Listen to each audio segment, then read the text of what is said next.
자, 이번 시간에는 지역사회복지의 역사를 좀 보겠습니다. 한 30분만 해서 정리를 하겠습니다. 교재 편제상 이렇게 문장을 길게 해놨는데 정책론에서도 배우겠습니다만은 우리는 지역사회복지 역사뿐만 아니라 사회복지 실천의 태동을 어디서 봤어요? 사회복지 실천의 태동은 19세기 후반 자선조직협회와 인부간운동에서 봤습니다. 자선조직협회의 현대적 의 그러면은 개별사회사업의 기원이자 지역사회조직사업의 기원이다. 이렇게 우리가 의미를 부여했었고, 그에 비해서 인부간운동은 집단사회사업의 기원이자 또한 지역사회조직사업의 한 축이라고 할 수 있는 지역사회복지관의 기원이라는 의미를 부여합니다. 때문에 이 내용은 우리가 볼 적에 뒤에 정책론 올 때 다시 한번 꼼꼼히 노트 정리를 하겠습니다만은 거기 자선조직협회 그 옆에다가 개별사회사업의 기원, 지역사회조직사업의 기원이라고 적어 놓으세요.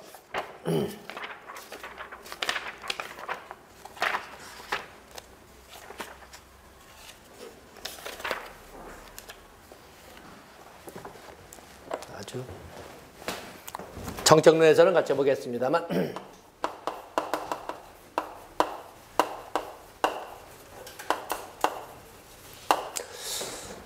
자, 노트 정리를 이렇게 하겠습니다. 미리 거기 공간이 자선조직협회의 특징을 쭉 나열을 하고 그리고 인부간운동의 내용을 정리를 하겠습니다.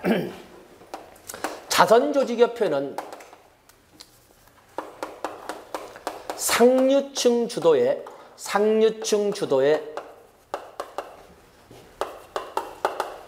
자선활동 정당화 노력이라고 할 수가 있습니다. 상류층들은 말하자면 사회환원이라고 오늘날 표현한 것처럼 자기가 번 돈의 일부를 사회환원하더라도 자선활동하더라도 의미 있게 쓰고 싶다라고 하는 그 노력으로 자선활동의 과학화, 조직화, 체계화를 도모한 활동을 자선조직협회라고 합니다. 이렇게 시작된 자선조직협회는 그 시작점을 1869년 런던 자선조직협회라고 이렇게 표현을 합니다. 런던. 이 자선조직협회를 이끌어가는 상류층에서는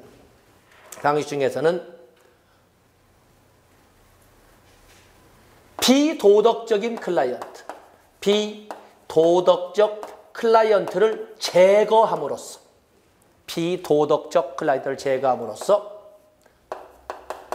자선 중복을 방지하고 더불어서 재원 낭비를 예방하고자 했던 거였어요.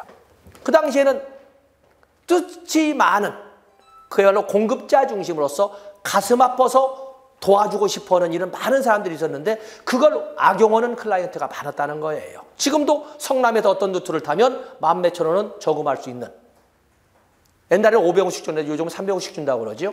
뭐 말할 것도 없어. 그냥 손만 내밀어도 300원 그냥 고맙다는 말도 없이 그냥 이렇게 돌아간다는 거죠. 그래서 이 비덕, 그렇기 때문에 보통 우리는 자선조직협회는 누구나 돕는 것이 아니라 가치로운 자로 국한된 구빈을 이끌어갔던 거였어요. 진짜 열심히 살려고 하고 열심히 살려고 해도 안 풀리는, 정말 신심도 돋았고 양심적이고 이타적인 이런 사람들은 자기들이 생돈을 풀어서라도 도와주겠지만 가치롭지 못한 자는 국가에서 알아서 해라. 폐기처분하든 가둬버리든. 그렇기 때문에 이것 때문에 자선조직협회는 공사 역할 분담의 기원이라는 의미를 이렇게 부여받는 거예요. 그래서 돕는 것은 우리가 하겠지만 무조건 돕는 것은 아니다. 가치로운 자는 우리가 돕겠다. 그러나 가치롭지 못한 자는 국가에서 알아서 처리해라. 그래서 자선활동에 대해서는 민간 부분이 주도할 것을 강력히 하면서 공공부문의 개입을 거부하는 이런 특징을 보여줍니다. 4대 구성요소라고 여기서 적겠습니다. 4대 구성 요소. 자선조직협회에서는 중류층 부인들이 중심이든 우회 방문은, 그리고 이들이 직접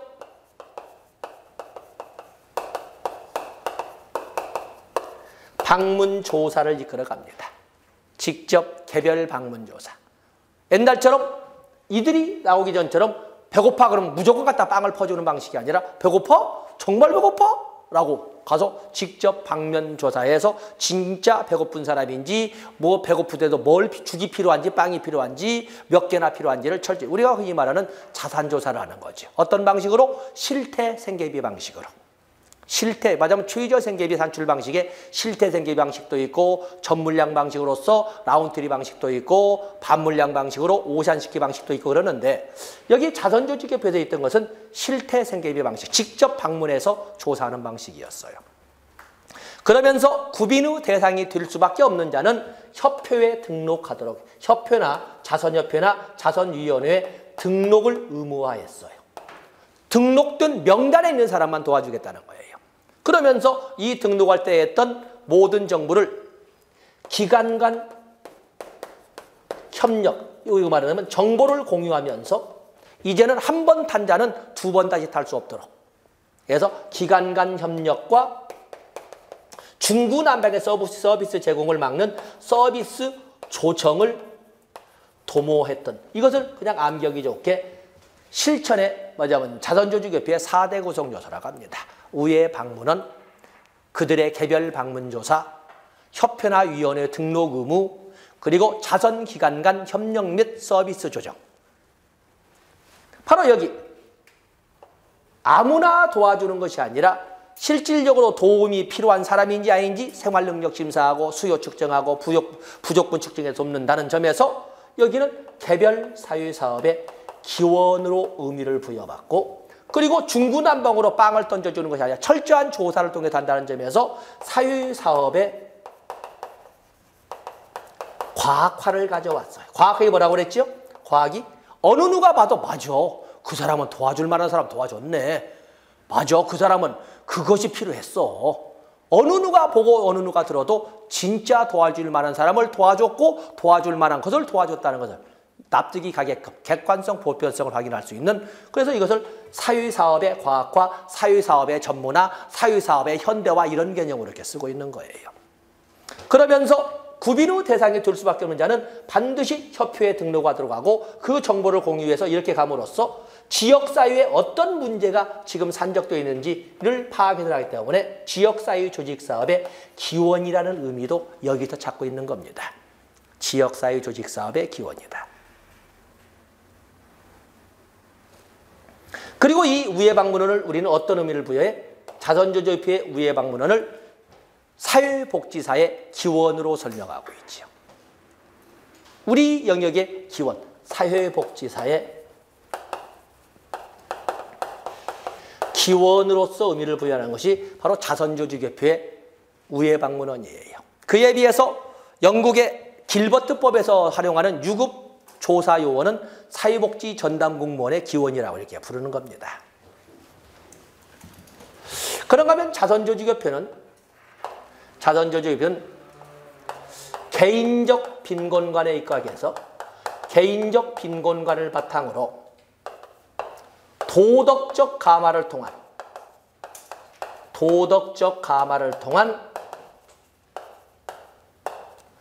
개개인의 클라이언트 변화를 추구했어요. 한 사람 한 사람을 대상으로 도덕적 감화를 통해서 구제하고 구빈하려고 했어요. 그러니 말은 참 부드럽지 않습니까? 도덕적 감화.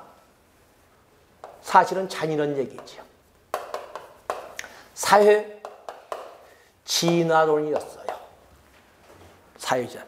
세상은 끊임없이 바뀌는데 바뀐 세상마다 공동체 구성원이라면 지켜야 될 도덕이 있다는 거예요.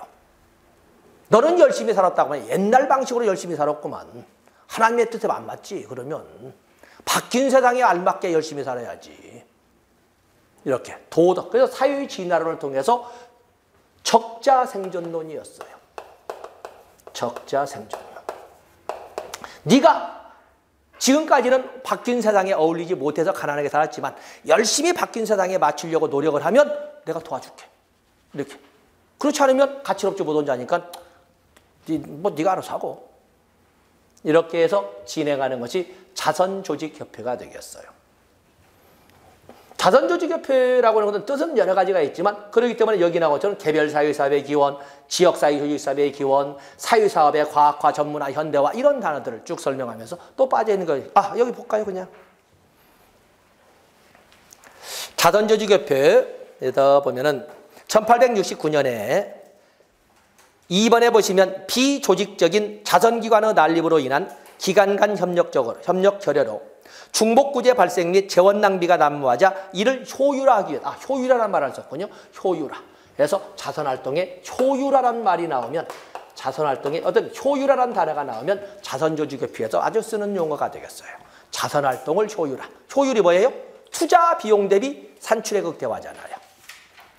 그래서 효율화, 자선활동에 효율화를 도모한다라는 것은 쓸데없는 직업적으로 빌어먹는 것을 직업화하는 가치 높지, 맞아면 비도덕적인 클라이언트를 제거해버리겠다.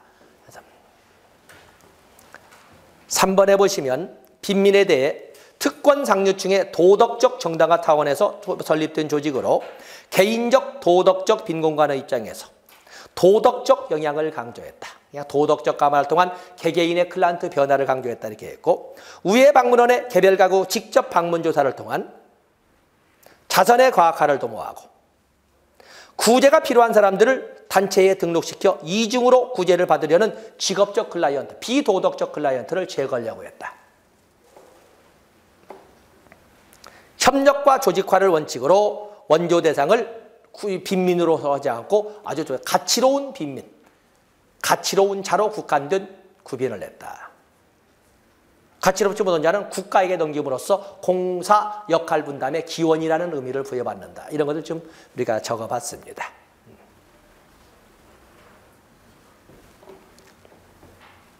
다음에 인보관 운동.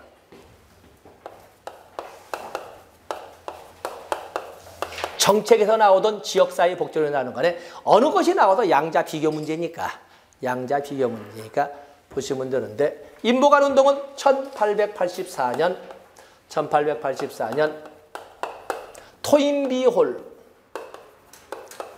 토인비홀을 시작점으로 이렇게 설명을 합니다.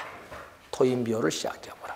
이것은 2년 후에 태평양 대서양을 넘어서 미국 뉴욕 글린길드를 만들게 되지요. 1886년 뉴욕 글린길드. 그로부터 3년 후에는 1889년에 선생님들이 잘 아시는 시카고의 헐하우스를 이렇게 만들어가지 않습니까?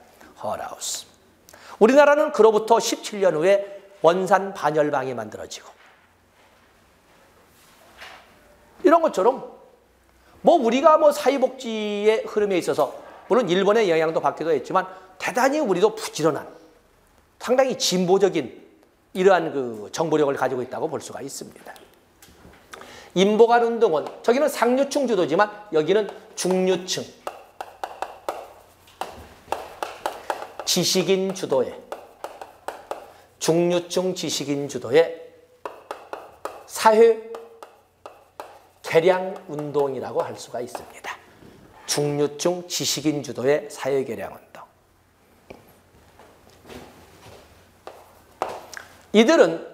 이들은 같이 살아가면서 이렇게 하는데 바로 3대 구성력, 3R을 미리 적겠습니다. 중류층 지식인들이 도움이 필요한 지역에 같이 살아가면서 레지던스, 같이 거주, 살아가면서 같이 문제를 찾고 그 지역사회의 문제를 찾고 그리고 그들의 역량 강화로 그 지역사회를 개혁해 나가려는 이런 3R을 가지고 진행을 했던 거였어요. 그게 바로 인보관 운동의 3대 구성요소 3R.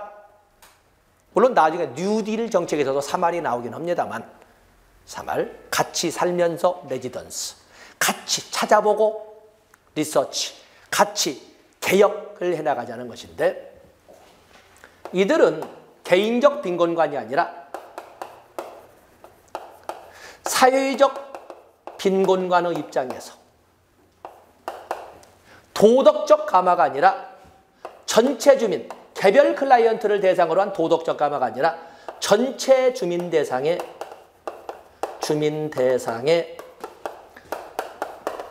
의식 개혁과 이를 바탕으로만 쓰겠어요. 이를 바탕으로 한 사회 개혁을 도모했어요. 개별 클라이언트를 대상으로 하나하나 도덕적 감화를 이끌어간 것이 아니라 지역 주민 전체를 대상으로 한 의식개혁과 그를 바탕으로 해서 그야말로 사실은 이 중류층 지식인들이 같이 들어가서 살고자 하는, 우리가 보면 70년대 뭐 이렇게 김근태 씨나 이철이나 이런 많은 철도공사 사장했던 그 386 세대로서 사형 선고를 받았던 사람들이 어디가 살았어? 꿈도 없고 그날 먹고 사는데 급급한 구로공단에 숨어 들어가서 거기서 그 근로자들의 신분을 숙이면서 의식개혁을 도모하고 이렇게 했던 거거든요. 그러면서 문제를 자기 눈으로 보지도 볼 줄도 몰랐던 그들에게 눈으로 찾아낼 수 있게끔 그렇게 해서 그 산업계, 그 노동자 시장에 그런 열악함을 찾아내도록 이렇게 했거든요. 그런 과정에 물론 당연히 전태일 열사의 이런 분사 사건도 있고 그랬었습니다만은 바로 그런 것처럼 지역 주민 전체를 대상으로 의식개혁을 도모하고 이를 바탕으로 한 사회개혁까지 이끌어가자는 것이었고, 그러면서 이 지역은 국가 개입에 의한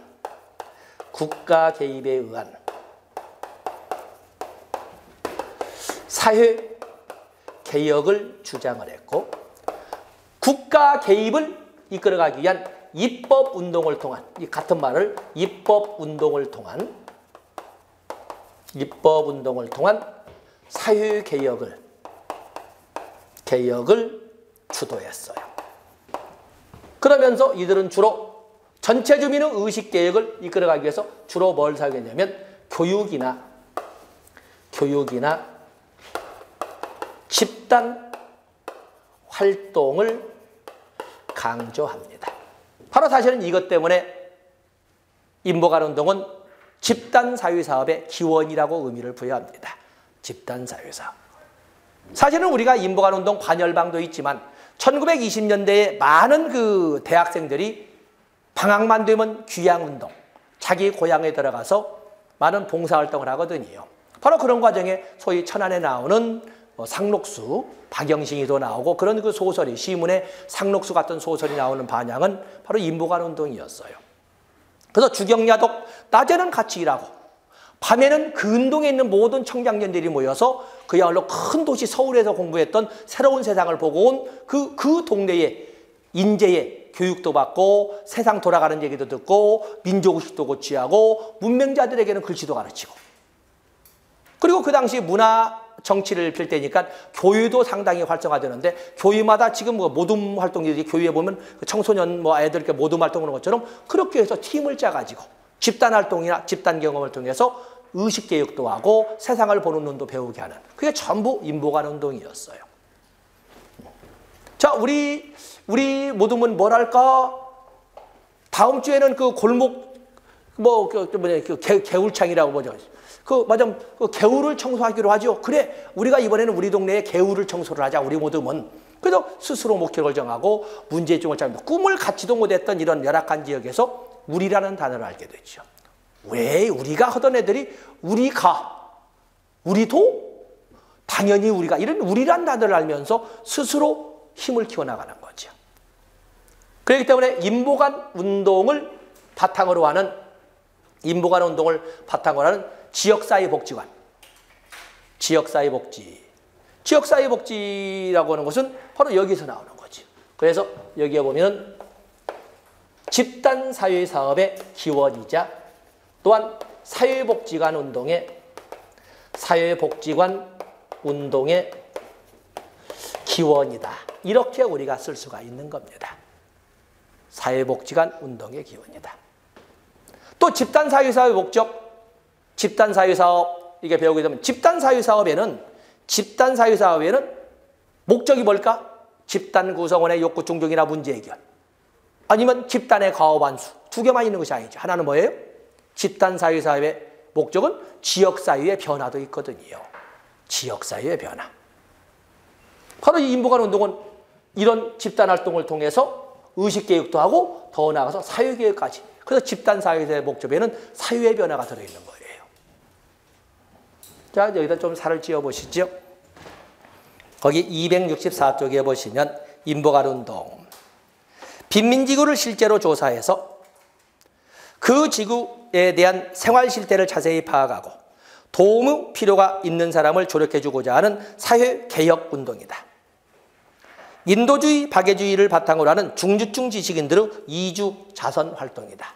중류층 지식인들의 그 시작점을 보통 토인비 홀이라고 한다.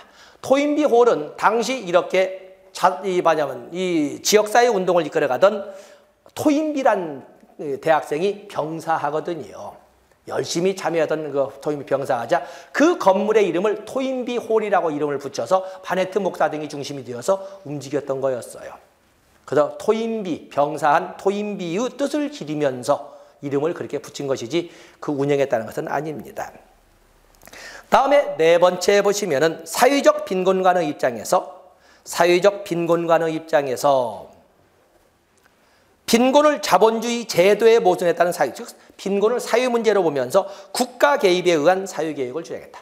국가 개입에 의한. 바로 국가 개입을 강조하기 위해서 6번 입법운동도 전개했다.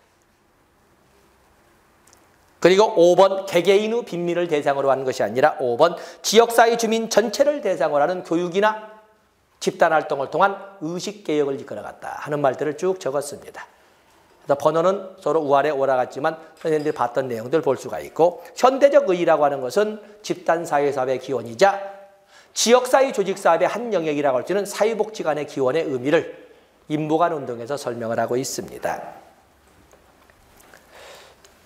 다음에 거기 보면 연구에서 나오는 지역사회의 태동기 이렇게 태동기라고 그것까지는 뭐 이렇게 나눌 필요 없고 태동기, 지역사회 보호의 형성기, 또 지역사회 보호의 발전기 이런 식으로 설명하는데 지역사회 보호의 형성기에 보면은 그 시대군 안에도 시대군은 국제 어질러 마시고 보고서 4개를 좀 우리가 핵심을 보겠습니다. 시범 보고서, 하버트 보고서, 바클레이 보고서, 그린피스 보고서 뭐 이렇게 4개의 보고서를 좀 우리가 체크를 하겠습니다. 1968년에 있었던 시범 보고서, 1968년 시범 보고서라고 하는 것은 지역사회 보호로 실질적 전환의, 자, 첫 줄, 지역사회 보호로 실질적 전환의 계기가 된 것을 시범 보고서라고 합니다. 두째 줄에 보면은 2번에 보시면 시범 보고서는 뭘 주장하냐면 지역사회 보호에 관한 권한과 재정을 그 위안이라고 좀 단어가 있는 지역사회의 보호를 위한 권한과 재정을 지방자치단체에 넘겨줄 것을 처음으로 제안한 보고서가 되겠어요.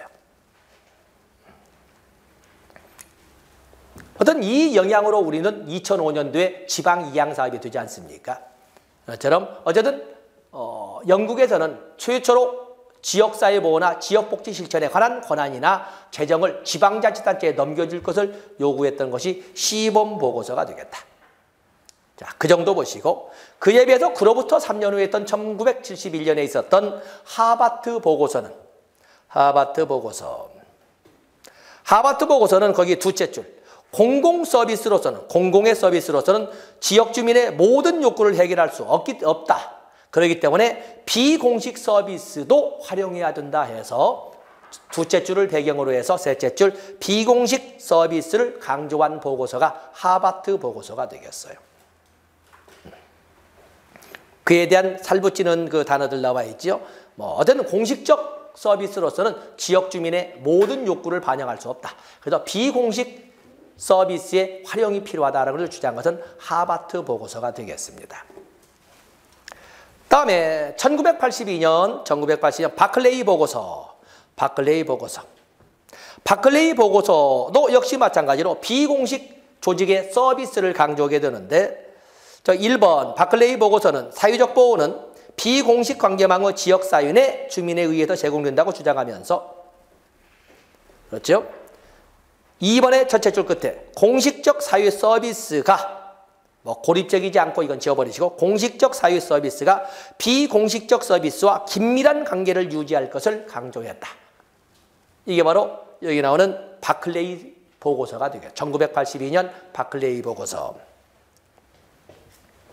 그래서 처음으로 비공식 서비스의 역할을 강조했던 것은 하버트 보고서지만 그걸 좀 더 구체적으로 공식 서비스와 긴밀한 연계를 통해서 주민에 대한 복지 서비스가 효율화되도록 해야 된다는 것은 바클레이 서비스가 되겠습니다. 바클레이 보고서가 되겠어요.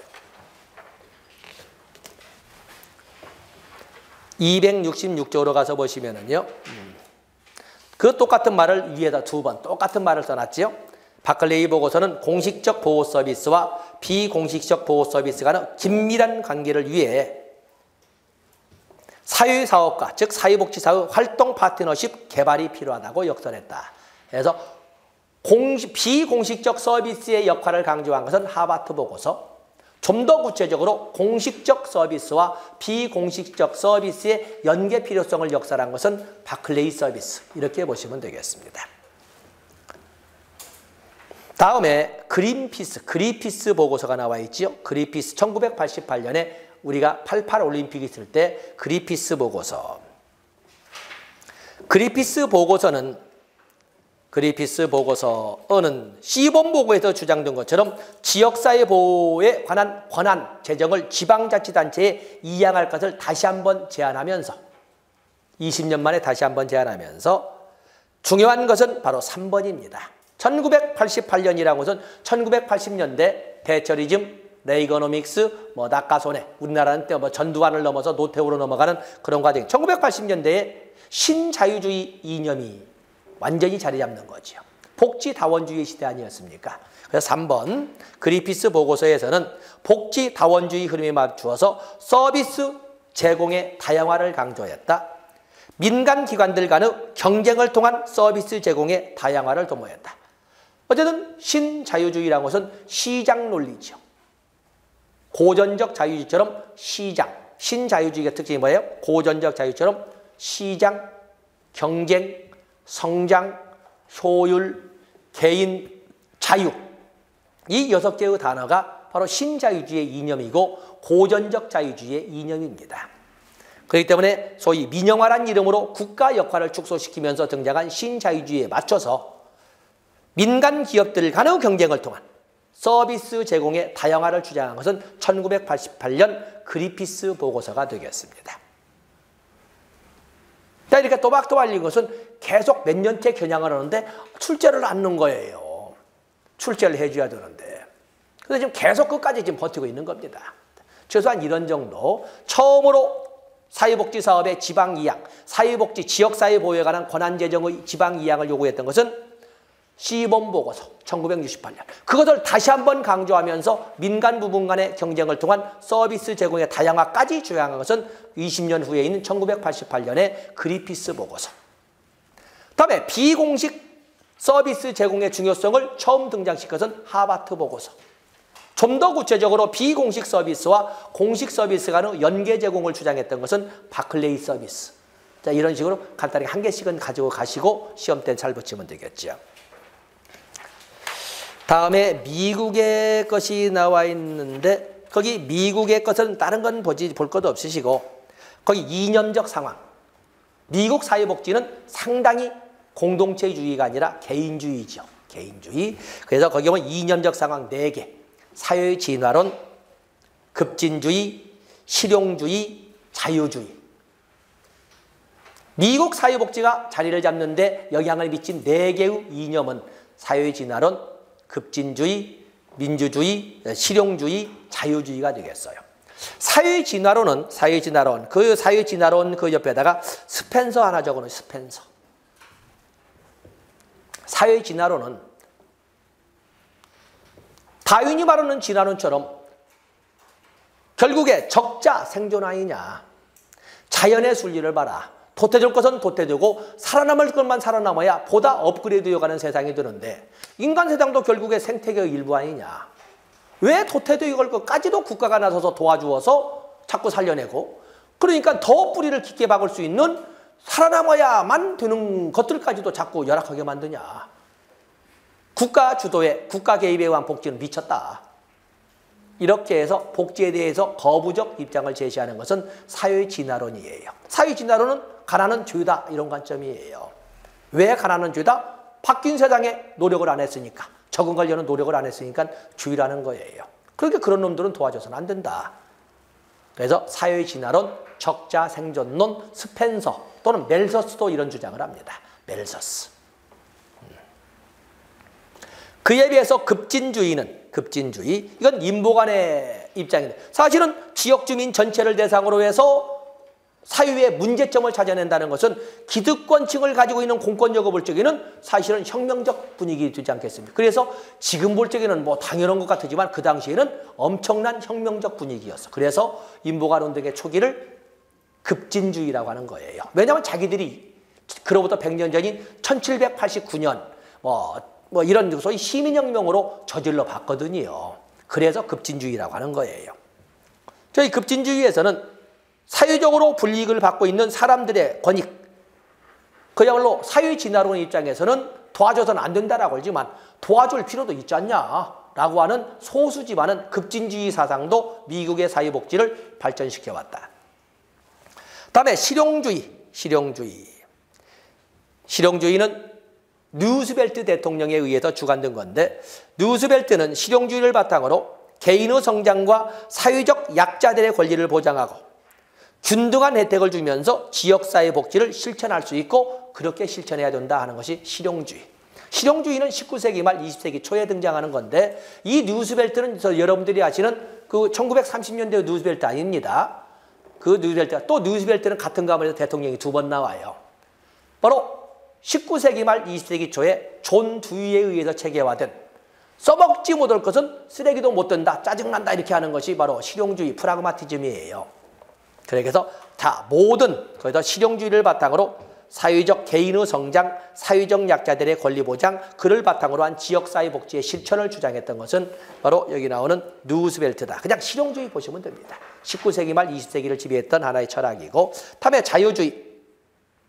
정부는 권력계층으로부터 사회적 약자들의 권리를 보장하고 균등한 혜택을 주면서 국민들의 최저 수준의 생활 보장을 위하여 노력했다. 중간을 자르다 보니까 이제 선생님들이 이야기가 그렇습니다만 어쨌든 미국의 초기 지역사회 복지를 이끌어가는데 바탕이 된 4대 이념은 사회진화론 그리고 급진주의. 사회진화론은 자선조직협회의 이념과 같이 맞물렸고 급진주의는 인보관 운동의 이념과 같이 맞물려서 진행이 됐어요. 그리고 실용주의와 자유주의 4개의 이념을 바탕으로 지역복지 실천이 발전했다. 이렇게 여러분들이 봐주시면 됩니다. 다음에 그 밑에 자선조직협회나 인보관운동은 선례를 보시되 그 인보관운동 역사 나와 있죠. 아까 말씀드린 것처럼 영국에도 1884년에 나오는 토인비 홀을 시작점으로 그로부터 2년 후에 뉴욕 글린길드 또 3년 후에 시카고의 헐하우스 등이 등장하면서 영리 사이에 인보관운동이 자리를 잡게 되었다. 다음에 미국의 역사를 가지고 출제한 것이 있습니다만 거기는 보지 않아도 되겠습니다. 그냥 넘어가세요. 문제가 나올 때 첨가하도록 하겠습니다. 다음에 270페이지에 보시면 한국의 지역사회 복지의 역사가 나와 있는데 이것도 정책론에서 하고 선생님들께서는 273페이지에 있는 지역사회 복지의 새로운 변화, 현재적 관점으로 나와 있는 거 있죠. 현재적 관점으로 나와 있는 거. 그래서 거기 보시면 지역사회 복지에 관련된 걸로 3번에 3번. 1999년 제정이 되고 2000년 10월 1일부터 시행된 국민기초생활보장법. 그로 인해서 지역사회 중심의 자활지원사업이 본격화되었다. 그리고 2003년부터는 사회복지사업법에서 정리할 때가 법제론에서 다룰 때가 있습니다만 지역사회복지계획 수립이 2003년도에 의무화되었고 제1기 지역사회복지계획이 시행된 것은 2007년부터 4년 단위로 수립하도록 되어 있거든요. 2007년부터 2010년까지. 2기는 2011년부터 2014년까지. 현재는 몇 기? 제3기 지역사회복지계획이 수립 시행되고 있습니다. 바로 그러도록 법률이 개정, 사회복지사업법이 개정된 것은 2003년이었다. 이렇게 보시면 되겠고. 다음에 2007년 6번 나와 있죠. 드림스타트 사업이 시범 시행되면서 아동발달 지원 계좌가 시행되었다. 디딤씨앗 통장은 2007년이라고 합니다. 다음에 7번 2010년에는 모든 복지에 관련된 맞춤형 서비스 제공을 위한 통합관리망이 만들어지는데 그것을 하나 넷째 줄 사회복지 통합관리망 행복이음 서비스가 2010년도부터 시행되었다. 행복이음 서비스. 그 뒤에 뭐 여러 가지 있지만 그 정도 하고 8번의 셋째 줄로 보시면 희망복지지원단이 설립되었다. 2012년 복합적인 문제를 안고 있는 대상자에게 복지뿐만 아니라 보건, 교육, 주거 등 다양한 서비스를 맞춤형으로 제공해 문제가 해결될 수 있도록 도움을 주는 시군구 전단 조직으로 희망복지지원단이 2012년에 만들어졌다. 희망복지지원단이라는 단어 이렇게 보시고. 그리고 9번 있습니다만 9번은 놔두시고. 그 정도 줄쳐놓으셨다가 시험 때 너무 뭐 많이 가져가면 그러니까 그 정도에다가 시험 때나 문제 풀 때 첨가하도록 하겠습니다. 자, 이렇게 해서 이번에 우리는 지역사회복지론에서 인문우 영역까지 봤습니다. 다음 시간에 역시 지역사회복지도 좀 진행이 좀 빨리 진행될 것이고 바로 정책론으로 바로바로 진행이 될 겁니다. 존경스럽습니다. 대단한 체력들이시네요. 다음 주에 뵙겠습니다. 안녕히 가십시오.